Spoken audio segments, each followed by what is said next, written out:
là.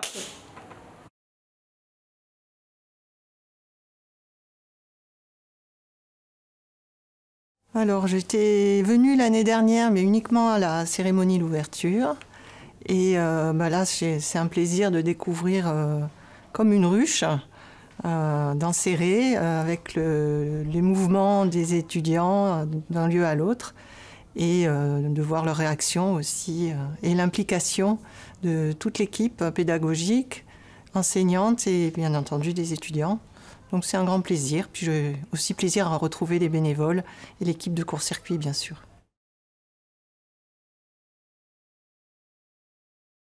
Exactement, que j'ai connu avant même qu'il existe.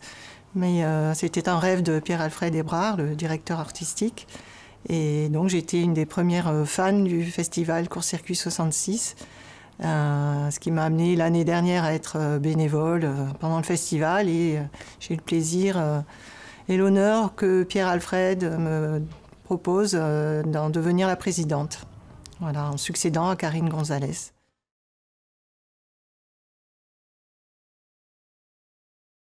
Alors c'est très symbolique et je trouve que ça amène à penser la frontière d'une manière très ouverte, très diversifiée, que la frontière qu'ils connaissent ou que nous connaissons en vivant dans les Pyrénées-Orientales et celle qu'à la limite à laquelle on va penser spontanément, ce qui est la frontière des États, la frontière politique.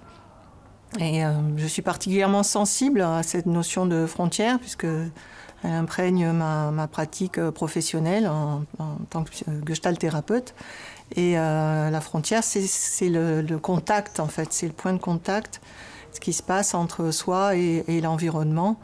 Et dans ce cadre-là, on a tous notre part de responsabilité à jouer dans la manière dont on vit et on crée ce contact avec l'autre, avec l'environnement avec lequel on est en contact, justement. Donc ça, je suis arrivée, j'ai découvert l'année dernière le nom et la thématique de ce festival avec beaucoup d'enthousiasme et de curiosité aussi, de ce point de vue-là.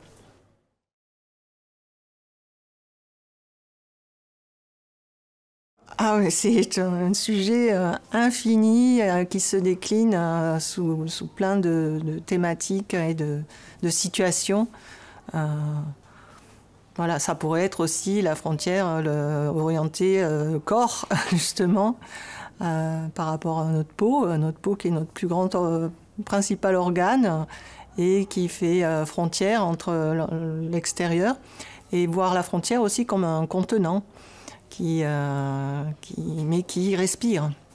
Donc comment faire de nos frontières invisibles des lieux aussi de protection mais de respiration pour pouvoir laisser entrer en nous progressivement ce qui est bon pour nous y compris la nouveauté et la part d'étrangeté de l'autre, mais qui est une richesse pour chacun d'entre nous dans la diversité et la complexité de notre existence et du monde dans lequel on vit aussi.